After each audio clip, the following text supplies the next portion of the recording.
Sure, go right ahead. Okay, so my first question for you is, what led you to pursue architecture? Well, I got really lucky, and when I was, I don't know, 9, 10, 11, 12 years old, I kind of knew that that's what I wanted to do. We had, where I grew up in San Diego, there was a lot of developing going on at the time, and there was development going on nearby me. And I would ride my bicycle through the construction site, like on the weekends, and there was a housing developments, and I was watching houses being built through all the different phases and everything. And I thought that was really interesting. And I was always interested in art, and my parents helped me in that. They didn't really push me in any particular direction, but they kind of saw an aptitude and an interest and helped me through that process. And so when I'm looking at these houses being developed, I'm kind of thinking, I think I could make them look better. So that was kind of my mindset. And so at an early age, and then I'm gonna end up answering some of these other questions as I speak. But so then, as I got older, maybe junior high school, I started taking classes like drafting classes and anything that was related to in that direction, along with other art classes and painting and other things. And I just kept pursuing that all the way through high school. And so I had that interest. Read a biography of Frank Lloyd Wright when I was, I think, 14 years old, maybe 14, 15 years old. I think it was like the first real book that I read, that I didn't like have to read for school. And it was very interesting. It was written by a woman. I can't remember her name, but it was really interesting. And one of my takeaways from that book was that the career of an architect, you're a rich person, then you're a poor person. Then you're a rich person, then you're a poor person. At least that was his career. And that, obviously did not deter me at all. So while I was in high school one summer, I wrote letters. You'd appreciate this because you're kind of in that situation now. I wrote letters. This was way before email, way before the internet. I wrote letters to all the architectural firms in San Diego, asking for like a summer job as like an intern. The word intern didn't even really exist back there, except for in medicine. But but it was kind of an internship. And I got one response. And they hired me I worked there for like 2 weeks. They kind of like, you just did me a favor. I worked there for 2 weeks. It was very interesting. And then after high school, I pursued architecture in college, but what happened was the first day, the first class was called an architectural orientation class. Kind of taught the students about the field, about the profession, some general information about the profession of architecture. But I remember on the very first day, the first thing out of the professor's mouth was, in the state of California, there are 2 ways to become a licensed architect. One way is to go through 4 years of college and then work for another 4 years under a licensed architect for a total of 8 years. Take the examination, the week-long bar, it's like a bar exam. Take the examinations, pass, get your license. The other way to do it is to work for a licensed architect for the entire 8 years, take the same test, and get the same license. I walked out. It was a no-brainer. Like, I'm going to spend 4 years spending my dad's money learning stuff that I don't want to learn when I could be actually working in an architectural firm and learning what I want to learn. It was a no-brainer. So that was the route I took. You can't do that now. they require a degree now, unfortunately. So I kind of created my own apprenticeship program by doing that. But that was the way it was back then. And so that's what I did, and worked for several different firms. And while working at Tucker Sadler and Associates in '93, I got my license. And during that period, this is answering another one of your questions. During that period, like all other architects do, I was moonlighting, doing other projects, residential projects. Started with like friends of my dad who wanted a remodel, and the word got out, and I started doing like side projects, weekends and evenings working on it. And I really enjoyed the residential aspect of it better than the commercial, which is what I was doing on my day job at Tucker Sadler. Was more commercial and industrial, hospital work and other work. And I really liked the personal aspect of the residential so much better, and getting closer to the people that were going to be the ultimate users of the building. And that interested me a whole lot more. So in 1980, prior to getting my license, in '86, I started my practice. So it's been 35 years now. Sorry, that was a lot of talking, but Oh no, it's fine. I think it's amazing to hear, a little bit of what led you to where you are today. It doesn't happen from the morning to the night. It's something that takes time, over the years. It does take time. It takes time. Yes, I'm 64 years old now, and I am just now getting recognized for what I do, and people are seeking me out, which is wonderful. I feel extremely fortunate. But yeah, it's a long haul. And one way to look at it, and I know you've kind of already made your decision, your direction in the construction industry.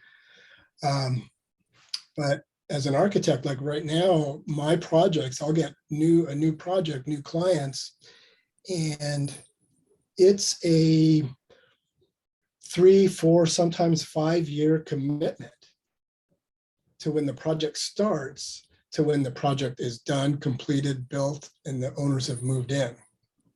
It's a long-term commitment. So it's not like, designing and building a piece of furniture. It's really not like any other profession. It's very, very different.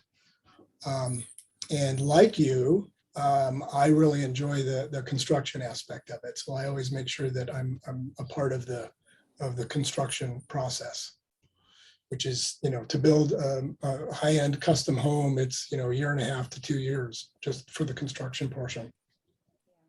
Easily. So another question I have, because the number 2 was kind of answered between all we've talked so far. Is there anything you would have done differently when pursuing the that's a hard one, because coulda, woulda, shoulda, I don't know. That's a hard one to answer. I don't think so. I think my decision to work in an architecture firm instead of go to college, I think that was a really good decision. And that's been confirmed by other people, that was a good decision. No, I think I've really been fortunate. And I guess you could use the word blessed to have the events happen that have happened. It's just, it's just taken a long time. And that was actually another takeaway from reading that book when I was 14 years old, was that architects don't really come into their own or really get the good projects and, get to where they want to be until they're older. So part of the business plan has always been to stay healthy and basically survive to get to this point where I can enjoy the fruits of my labor, basically. Okay. currently, like, what does your day-to-day look like now that you're, you have your own thing going on? How Right. does your day-to-day look like? Well, I get up, I do coffee and my iPad, checking to see if any emails, construction starts early in the morning, so you always want to find out if anything's going on. And try and get kind of organized for the day based on whatever's happening on the email and what you've already determined was the schedule for your day. I do a lot of project work. The emails really break down into construction, if there's any construction issues or items on the agenda for that. Jurisdictional issues or items to address relative to permitting and regulations and all that thing that we can talk about on another one. And so, I'm unfortunately, if I'm not out in the field on a construction site, which I try and schedule for Fridays so that I have like one fun day, pretty much Monday through Thursday, unless I have a meeting, I'm on the computer, just designing and drawing and emailing and creating documents on the computer most of the time. And I know you're like you're saying you're a busy man, on your day-to-day, work life. How has it affected your general lifestyle in a way? Well, it kind of is my lifestyle. It kind of defines it because again, another thing that I feel fortunate about is I really like what I do.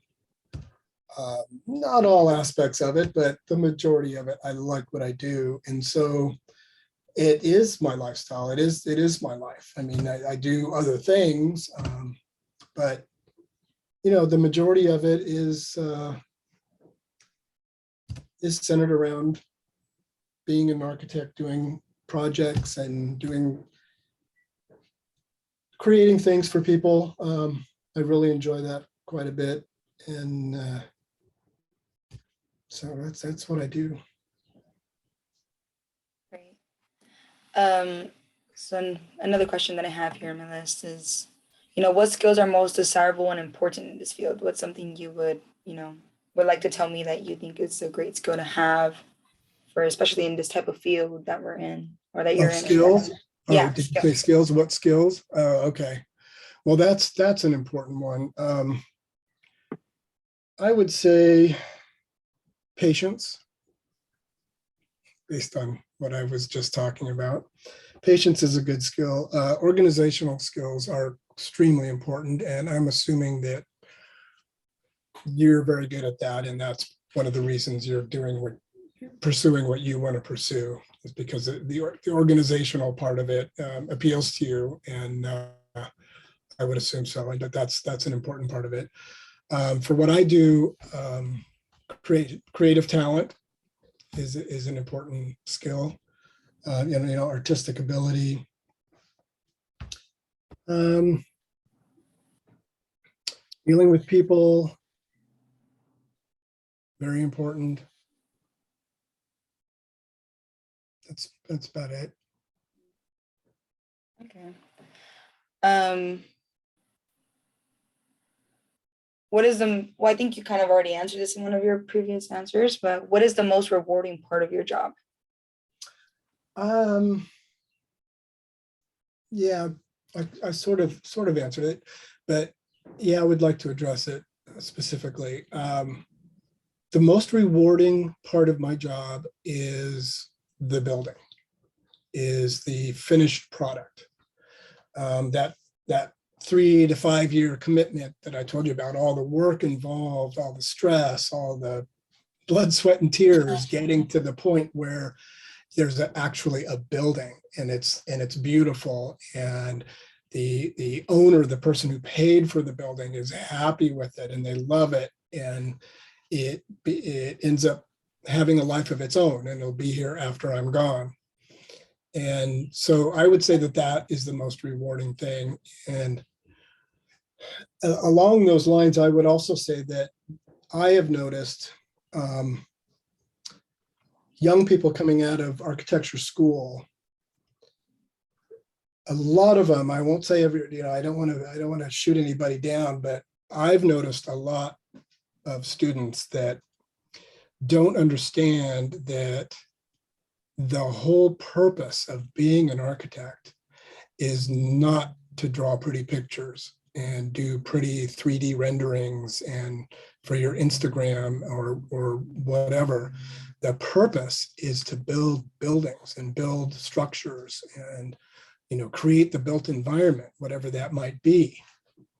And so the pretty pictures are really just a way to get to the actual building part, which is the most important thing. You're actually creating something physical, not something that's just digitally on a screen or printed on paper.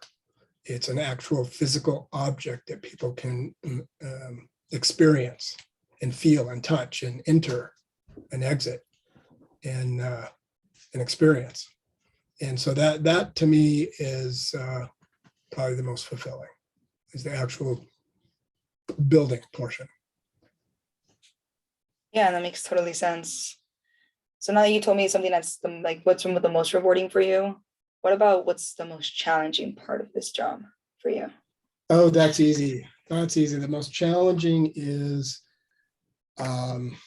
government regulation and jurisdictional processing, getting building permits. And you kind of mentioned that that was one of the things that you're interested in, and thank goodness for you. I hope that I wish there were more people like you that want to pursue that, because that's that's the worst. That's the part I dislike the most, is dealing with the jurisdiction. There's a lot of good people that work at these cities and counties and stuff that I deal with. Don't get me wrong, they have a job to do. But that's a big portion of, remember when I said about the length of time and the patience, that's a big part of it, because that can, the jurisdictional processing can extend a project by a year and a half easily, just by virtue of their shenanigans, we'll call it that. Yeah. So I had written a question, but I wanted to switch it out for a different one, if you're okay with that. Mm-hmm. So what is the average hourly rate or salary of someone entering this profession compared to someone within 10 years of experience? I cannot answer that question. I have no idea. I've been practicing on my own for so long. I don't know what people are getting now. And it's, and it would be disingenuous to answer that, because it's probably a regional thing as well as other factors. There's so many factors involved in what that would be. I mean, I just read an article that the employees at Shop, architectural firm in New York, are unionizing. Oh. Yeah, right. Yeah, I saw your eyebrows go up. Yeah, mine went up when I saw that headline. So I read the article, but yeah, so yeah, there's no real way to answer that. But I can tell you that in reference to what I said before about architects don't really find their stride, we'll call it that, until they're older, and the level of fees, the level of income follows that. We'll just put it that way. It's better now. Yeah, it makes sense. Yeah. The experience, I believe, also means a lot. Right. Okay. My last question is, I think you've already kind of answered it in a way too as well before. What do you wish you have known when you were starting out this career role? Did someone influence you, or did someone give you this piece of advice that or you would have wished you would have had when you were younger and starting out this career? No, I can't think of anything really. I guess only that a better preparation for what I was just talking about, the jurisdictional and regulation thing. But that's changed and gotten worse during my career. Back in the days of all the famous architects who are, probably mostly dead now. It was very different. I mean, you could do a set of drawings for a house, for instance, and you could do it on 4 or 5 sheets of drawings. Just 4 or 5 sheets. They build a house, beautiful house. Now that same house takes like 40 to 50 sheets of drawings. Same house. That's the regulation and jurisdictional documentation and CYA and liability issues and all that stuff that's rolled into there. I wish that somebody had told me that was something to anticipate, but then again, if somebody had told me that, maybe that would have pushed me in another direction. So I don't know. I really don't think I have an answer to that. Yeah. Well, I think that's pretty much my list of questions. That Okay. was a lot of information. I think it was great. I was able to understand more what is this profession, why have you decided to do it? From a different point of view, I do my Sure. research and stuff, and it's a different thing than having someone that's Right. in that field tell me and talk about it to me. Yeah. So thank you again for this. Well, yeah, my pleasure. And the direction that you're going into construction management, you're going to be working with architects. So the more you know about where we're coming from to the team, because we would basically be on the same team to get the project built, right? Mhm. And so we'd each be a team member together. So the more that we each understand each other, the better the team. Well, yeah, thank you again. I did record this, so I'll go ahead and send it over to you. Like Cool. you asked for, and then Thanks. if I have any questions, I know I can, email you. I hope I can count on you if I have any questions or need any advice or anything. Absolutely. You know that I respond to emails. I know that. So thank you again, Mark. Right. Great. Have a great day. You too. Nice to meet you. Bye.